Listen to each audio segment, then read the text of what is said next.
हरे Krishna Krishna conscious books YouTube channel में आपका स्वागत है। जैसे कि आप जानते हैं, हम रीड कर रहे हैं ब्रजमंडल दर्शन, जो लिखा गया है परम पूज्य लोकनाथ स्वामी महाराज द्वारा।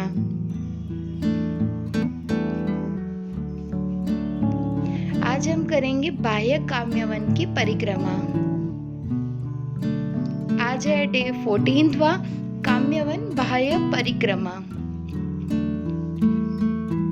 तो चलिए हम स्टार्ट करते हैं काम्यवन की परिक्रमा। मैं काम्यवन की आराधना करता हूँ। यह श्री श्री राधा कृष्ण को अति प्रिय है। यही काम सरोवर है जहाँ गोपियाँ अनेक दिव्य लीलाओं का आनंद लेती है। श्री व्रज विलास स्तव, श्लोक नंबर 92। मंगल आरती के बाद दीनबंधु प्रभु ने खोया पाया विभाग के तहत एक विशेष घोषणा की। उन्होंने कहा कि एक ऐसा बालक खो गया है जिसका रंग नीला है। उसने पीली धोती पहनी है, सिर पर मोर पंख है और वह बांसुरी बजाता हुआ त्रिभंग रूप में खड़ा होता है। यदि किसी को मिले तो कृपया हमें सौंप दे। सभी इस खोज में भाग लेने के लिए उत्सुक है। यही तो उद्देश्य है हमारी परिक्रमा का। आज सुबह कुछ अधिक ठंड है। स्वयं को गर्म रखने के लिए हम तेज गति से चलने लगे। कामा की गलियों से उत्तर पश्चिम की ओर बढ़ते हुए हम खेतों की मुंडेरों के साथ 2 किलोमीटर चलकर सुरभि कुंड तक पहुंचे।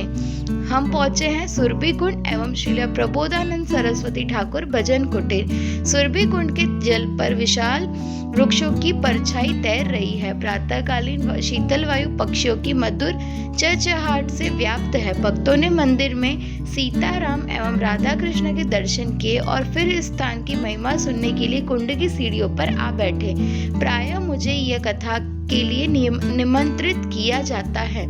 गोचारण से संबंधित श्री कृष्ण की अनेक लीला यहाँ निकटवर्ती पर्वतीय क्षेत्र में हुई और यही उनकी गायें पानी पीने आया करती थी, इसलिए इस कुंड का नाम सुरभि कुंड पड़ा। अपनी गायों को पानी पीते देख कृष्ण उनकी नकल करते और बिना हाथ लगाए मुख से पानी पीते। कभी कभी कुंड के शांत जल में खिले कमल दिखाई देते थे और भक्त तैरकर उन्हें तोड़ते तथा श्री श्री निताई गौर सुंदर को चढ़ाते हैं। कुंड के तट पर ही श्रील प्रबोधानंद सरस्वती ठाकुर की भजन कुटीर है। प्रबोधानंद सरस्वती श्रील गोपाल भट्ट गोस्वामी के चाचा एवं गुरु थे। वे मूलतः श्री रंग निवासी एवं श्री वैष्णव संप्रदाय से जुड़े थे, परंतु श्री चैतन्य महाप्रभु से मिलने के बाद उन्होंने वैकुंठ भाव में की जाने वाली वैदिक भक्ति का त्याग कर दिया और वृंदावन आकर ब्रजवासियों के भाव में रागानुग भक्ति करने लगे। उनके द्वारा लिखी अनेक पुस्तकों में से एक है वृंदावन महिमामृत। इस पुस्तक में वे वृंदावन धाम के प्रति अपनी गहन आसक्ति व्यक्त करते हैं। हे बंधु, परम सौभाग्य से तुम्हें यह शरीर मिला है जिसके माध्यम से तुमने वृंदावन की अद्भुत महिमाओं के विषय में सुना और यह जाना कि इस संसार की प्रत्येक वस्तु स्वप्नवत है। मन और शरीर पर कोई विश्वास मत करो। वृंदावन की ओर दौड़ो। हे बंधु, जब मृत्यु के समय तुम अपने नेत्र मूंदोगे तो उस समय तुम्हारे स्नेहिल परिजन, पत्नी, बच्चे, भाई, संबंधी और मित्र कहाँ होंगे? कहाँ तुम्हारे सद्गुण होंगे? तुम्हारी ख्याति कहाँ होगी? कहाँ तुम्हारे गर्व, संपत्ति, शिक्षा, दूसरों पर नियंत्रण तथा अन्य शक्तियाँ एवं ऐश्वर्य होंगे? हे विद्वान बुद्धिमान मित्र, क्यों इन अस्थायी वस्तुओं को त्याग कर तुम वृंदावन की ओर नहीं दौड़े जाते? वृंदावन महिमामृत शतक पहला, श्लोक नंबर 82-81। परिक्रमा के दौरान ये शब्द हमारे लिए अत्यंत उपयुक्त है। हम नम्रता पूर्वक श्री प्रबोधानंद सरस्वती के भाव को समझने एवं अनुगमन करने की प्रार्थना करते हैं। वृंदावन धाम के साथ ही वे चैतन्य महाप्रभु से भी अत्यधिक आसक्त थे।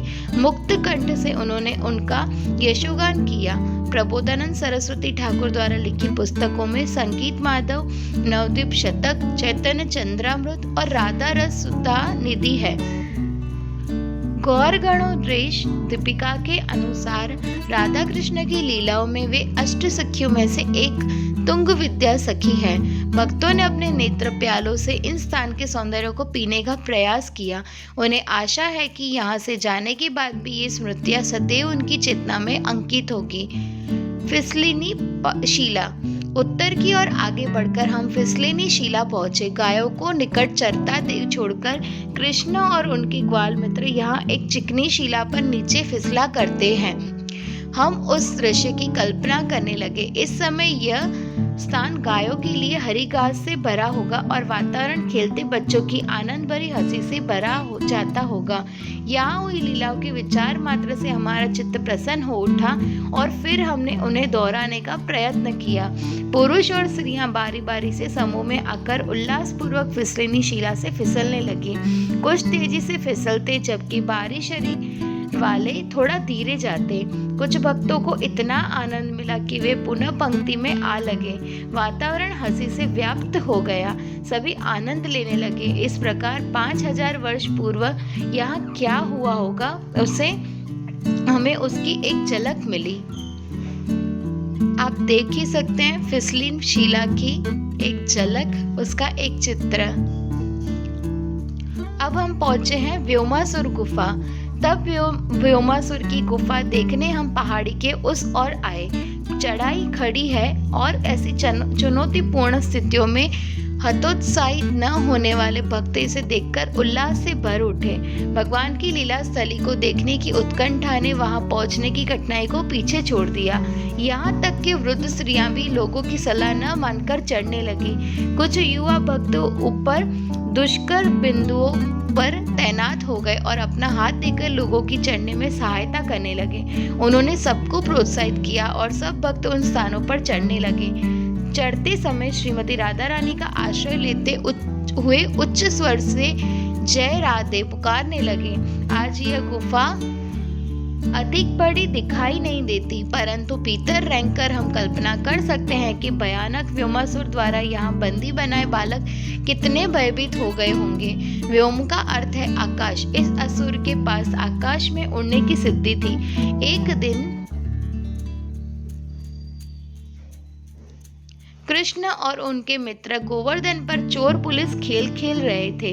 कुछ बालक पुलिस बने और कुछ चोर, कुछ भेड़। व्योमासुर एक ग्वाल बाल का वेश बदलकर चोरों की टोली में आ जुड़ा, परंतु वह वास्तव में चोर था और कृष्ण के मित्रों को चुराकर यहाँ इस गुफा में छिपाने लगा।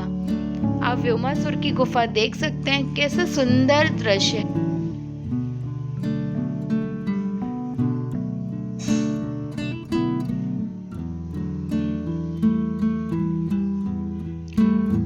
गोवर्धन और काम्यवन के बीच में उसने अनेक चक्कर लगाए।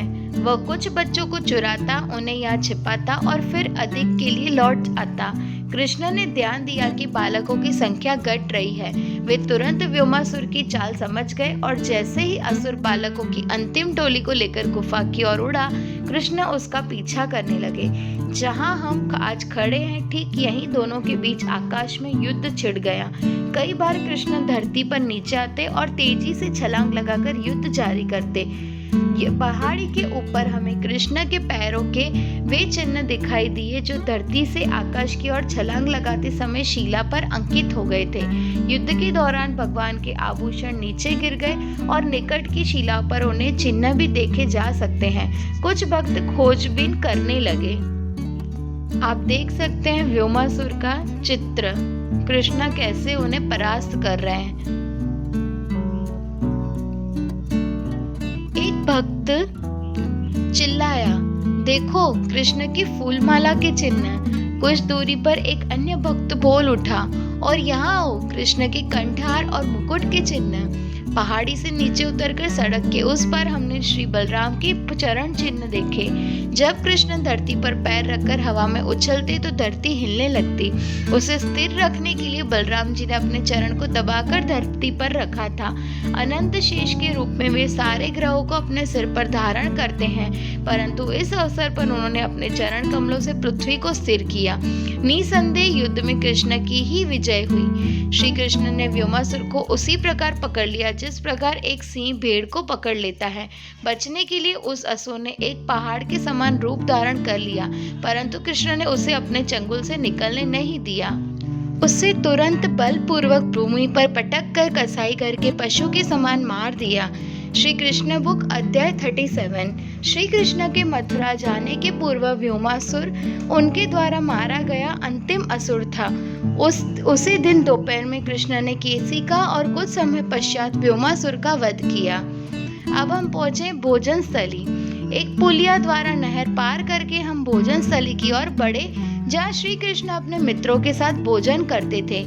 यहाँ प्रसाद ग्रहण करके हम भी उनकी लीला में भाग लेंगे। वहाँ पहुँचने पर हमारा कीर्तन आनंद की सीमा पार कर गया। यहाँ चट्टानों पर श्री कृष्ण एवं उनके मित्रों द्वारा उपयोग की गई थालियों और कटोरियों के चिन्ह हैं। इसलिए इस स्थान का एक अन्य नाम भोजन थाली भी है। भोजन स्थली के ठीक निकट सुंदर क्षीर सागर कुंड भी है। हमने सावधानी पूर्वक श्री निताई गौर सुंदर एवं श्रील प्रभुपाद को इन चिन्हांकित भोजन थाली के पास विराजमान किया और भक्त उल्लास पूर्वक श्रील भक्ति विनोद ठाकुर द्वारा लिखी भोग आरती गाने लगे। इस गीत में ग्वाल बालों द्वारा खाए गए व्यंजनों का विस्तारित वर्णन है। यह एक अलग की दुनिया से है। तब उन्हें विभिन्न स्वादिष्ट व्यंजन परोसे गए, जिनमें शुक्ता और हरे शाक थे, तले हुए व्यंजन और हरे पत्तों का सलाद था। साथ ही कद्दू की सब्जी, फल, डालना, लौकी की खीर, दही और केले के फूल की सब्जी थी। तब उन्हें मूंग दाल की वड़ियाँ, उड़द दाल की वड़ियाँ और घी के साथ चावल परोसे गए। उसके पश्चात दूध की मिठाई, चावल के आटे के व्यंजन, रबड़ी और पायसन दिया गया। व्यंजनों में कपूर मिश्रित खीर थी जो अमृत के समान स्वादिष्ट थी। केले और 12 प्रकार के खट्टे व्यंजन परोसे गए जो इमली, नींबू, संतरों और अनार से बने थे। शिलाओं पर थाली और कटोरियों के चिन्ह आप देख सकते हैं कैसे चिन्ह हैं इनके। आटे और शक्कर की पूरियां थी, लड्डू थे और चावल एवं चाशनी में तैरते दाल के पकोड़े थे। कृष्ण ने उत्सुकता पूर्वक इन सब व्यंजनों को खाया। कृष्ण ने आनंद पूर्वक श्रीमती राधा रानी द्वारा बनाए गए चावल, सब्जियां और मिठाइयां खाई। इस गीत में वर्णित भगवान के आनंद भरे भाव मानो अवतरित हो गए और भक्तों की भूख 10 गुना बढ़ गई। उल्लसित मन से पंक्तिबद्ध बैठकर वे नाश्ते का आनंद लेने लगे। यह श्रील प्रभुपाद की कृपा ही है कि आज हमें उसी स्थान पर बैठकर प्रसाद लेने का अवसर मिला है जहाँ ग्वाल बाल खाया करते थे। प्रसाद के पश्चात हम अपने पड़ाव पर लौट आए, जो भोजन स्थली से काफी दूर है। वहां पहुंचने के लिए हमने कई खेत पार किए और नहर के किनारे चलते हुए कस्बे में प्रवेश किया। भक्तों ने प्रातःकालीन कृष्ण कथा के बाद नाश्ता लिया ही है, जिससे उनके पेट प्रसाद से और मन कृष्ण की लीलाओं से भरे हैं। संतुष्ट एवं आनंद से वे पूरे हृदय के साथ कीर्तन में भाग लेने लगे। यही हमारी पद्धति है। सही अन्नामृत पाओ, राधा कृष्ण गुण गाओ, प्रसाद खाओ और भगवान का गुणगान करो। ग्वाल बाल भी यही करते हैं। वर्णन किया गया है कि गायों को चराकर घर लौटते समय सारे ग्वाल बाले कृष्ण बलराम को केंद्र में रखते और आनंद में भाव विभोर होकर उनका गुणगान करते। मैं विचार करने लगा कि किस प्रकार हम भी उनके चरण चिन्हों का अनुगमन कर रहे हैं। आप देख सकते हैं कैसे भक्त पंक्तिबद्ध होकर और भोजन प्रसाद ग्रहण कर रहे हैं। निताई गौर सुंदर के रूप में हमारे साथ भी कृष्ण बलराम है, बस गायों की कमी है। ठहरो, वे भी है। सामने वाले खेत में एक किसान अपनी गाय बैलों के साथ जा रहा है। उनकी संख्या 9 लाख तो नहीं है, परंतु उनसे हमारा चिंतन पूरा हो गया। इतने सारे भक्तों के परिक्रमा पर चलने से धूल का उड़ना स्वाभाविक है और यह धूल भी बिल्कुल महीन है। हम सोचने लगे कि जब कृष्ण अपनी 9 लाख गायों एवं अनेक ग्वाल मित्रों के साथ चलते होंगे तो कितनी धूल उड़ती होगी। धूल के बादल बन जाते होंगे और उनकी माता दूर से उन बादलों को देखकर अनुमान लगा लेती होगी कि उनका पुत्र अभी नंदग्राम से कितनी दूर है।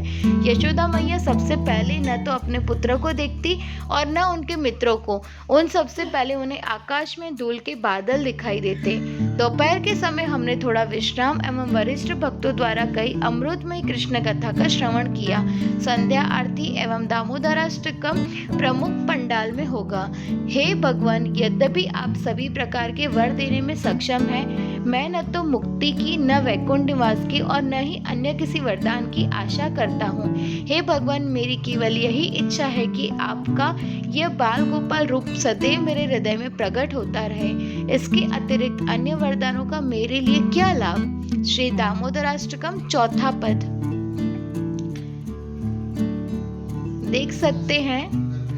आप देख सकते हैं ग्वाल बालों के बीच में रहकर कृष्ण बलराम कैसे प्रसाद ग्रहण कर रहे हैं। दामोदराष्टकम का चौथा पद हमारे साथ यहाँ के अनुभव की सूचना देता है। काम्यवन में व्यक्ति की सारी इच्छाएं पूरी होती है, परंतु यदि कोई यहाँ आकर पूरी तरह श्री कृष्ण की अद्भुत लीलाओं के श्रवण में निमग्न हो जाता है तो वह अपनी सारी इच्छाओं को भूल जाएगा। उसके मन में केवल भगवान की सेवा तथा उनके मधुर नाम रूप गुणों तथा लीलाओं का रसास्वादन करने की इच्छा शेष बचेगी। यही आत्मा की अंतरंग आवश्यकता तथा इच्छा की पराकाष्ठा है। इसके अतिरिक्त अन्य किसी वरदान का क्या लाभ? हरे कृष्णा। वांछा कल्पतरुभ्यश्च कृपा सिंधुभ्य एव च पतितानां पावनेभ्यो वैष्णवेभ्यो नमो नमः। हम करेंगे कल 15 डे की परिक्रमा। तब तक के लिए हरे कृष्णा।